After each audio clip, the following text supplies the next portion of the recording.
Le Conseil électoral, et la Direction générale des élections, sont deux structures qui composent désormais la Commission électorale nationale autonome, Sénat. Cette dernière ne disparaît pas, bien au contraire elle a été restructurée pour plus d'efficacité dans sa mission à l'aune du code électoral en vigueur. Créée dans les années 95, la Commission électorale nationale autonome, CENAC, a résisté aux réformes politiques intervenues en 2019 au Bénin. Elle ne disparaît pas contrairement à ce que pensent certains. Seulement, l'institution électorale a été revue dans sa charpente par le législateur. En effet, la CENA est composée désormais de deux nouvelles structures à savoir le Conseil électoral, et la Direction générale des élections, DG. Le mandat de la CENA actuelle installée en 2014 prend fin le 13 juillet prochain. Le processus de la mise en place de la prochaine CENA a été déjà enclenché avec la désignation des membres du Conseil électoral. 3 des 5 personnalités prévues par la loi sont déjà connues. Il s'agit des 2 représentants de l'Assemblée nationale, en l'occurrence Saka Alafia, actuel ministre de l'Intérieur et de la Sécurité publique, désigné par la majorité parlementaire c'est-à-dire les députés de l'Union progressiste et Aboubakary Adansoulé choisi par la minorité parlementaire, notamment le groupe Bloc républicain. L'Union nationale des magistrats du Bénin, UNAMAB, a porté son choix sur Nicolas Assoba pour la représenter au sein du Conseil électoral. Il ne reste maintenant que le représentant du chef de file de l'opposition Paul Oungpé, secrétaire exécutif national du parti Force Kori pour un Bénin émergent, FECBA, et celui du président de la République, Patrice Talon, pour que la boucle soit bouclée. Ces 2 derniers membres doivent être désignés au plus tard demain, mercredi 12 mai. Cela, conformément à l'article 21 du Code électoral qui dispose que, les membres du Conseil électoral sont nommés par décret pris en Conseil des ministres pour un mandat de 5 ans, non renouvelable. Les membres du Conseil électoral sont désignés au plus tard 60 jours avant la fin du mandat des membres sortants. La non-désignation d'un membre du Conseil électoral, au plus tard 30 jours avant la fin du mandat des membres sortants, est constatée par la Cour constitutionnelle qui procède à la désignation. Il est clair, au regard de cette disposition, que le décret présidentiel qui désigne les 5 personnalités du Conseil électoral est attendu au plus tard demain. Le DG, ordonnateur du budget de la CENA. Le Conseil électoral est dirigé par un président et un rapporteur élus par leur pairs. Le président du Conseil électoral est le président de la CENA. Il représente l'organe et dispose d'un personnel d'appui composé d'un assistant, d'un secrétaire particulier et d'un agent de liaison. Les 4 autres membres du Conseil électoral disposent chacun d'un assistant. Le se tient 2 sessions ordinaires par an, sur convocation de son président. Toutefois, en cas de nécessité ou à la demande de 4 de ses membres, le se réunit en session extraordinaire. En année électorale, le se réunit aussi souvent que nécessaire. Dans tous les cas, il se réunit au moins une fois tous les 15 jours. Les sessions du Conseil électoral sont convoquées par le président ou, en cas d'empêchement de ce dernier, par le rapporteur. Les décisions du se sont prises par consensus ou, à défaut, à la majorité simple des membres présents. En cas de partage des voix, celle du président est prépondérante.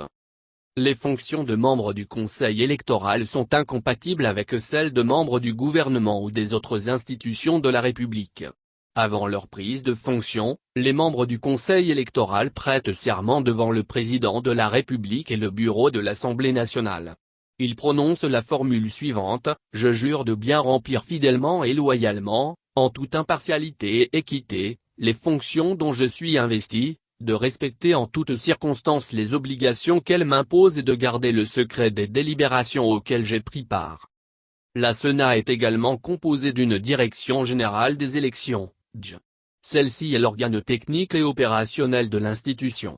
La DG est placée sous la supervision du Conseil électoral et est chargée de la gestion de l'administration.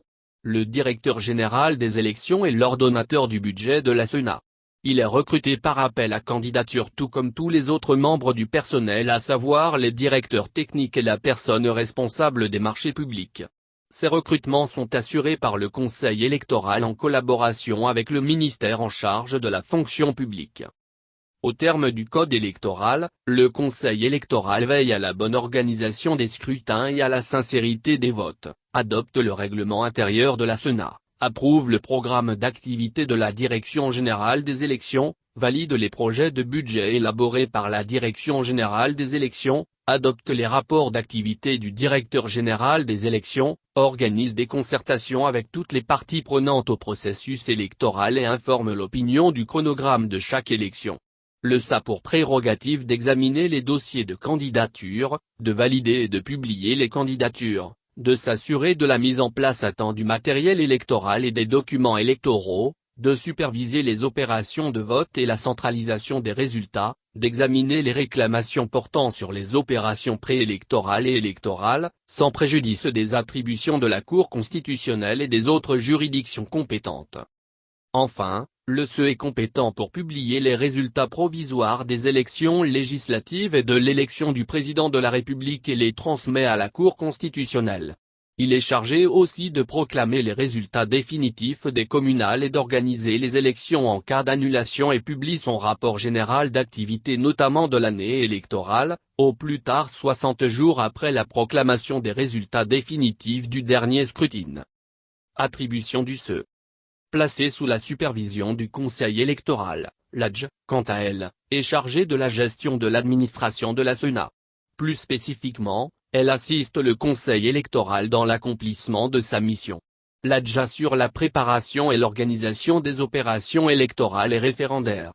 Elle élabore des projets de documents, d'actes et de procédures destinés à, d'une part, assurer la régularité, la sécurité, la transparence des scrutins et d'autre part, garantir aux électeurs ainsi qu'aux candidats, le libre exercice de leurs droits. L'ADJ a aussi l'obligation de remettre dans les délais impartis, les spécimens de bulletins de vote aux candidats ou aux partis politiques prenant part au scrutin, en vue des campagnes électorales ou référendaires. Elle est par ailleurs chargée de la formation des agents électoraux. La vulgarisation du code et des textes électoraux, l'acquisition et le déploiement du matériel électoral, la répartition du matériel électoral dans les centres de vote et la réception et la transmission au Conseil électoral des dossiers de candidature. L'ADJ assure la réception et la transmission au Conseil électoral des demandes de participation à la campagne référendaire, la compilation des résultats certifiés provenant des arrondissements, la gestion du personnel de la Commission électorale nationale autonome, la gestion des archives et de la documentation et la conservation de la mémoire administrative de la Sénat.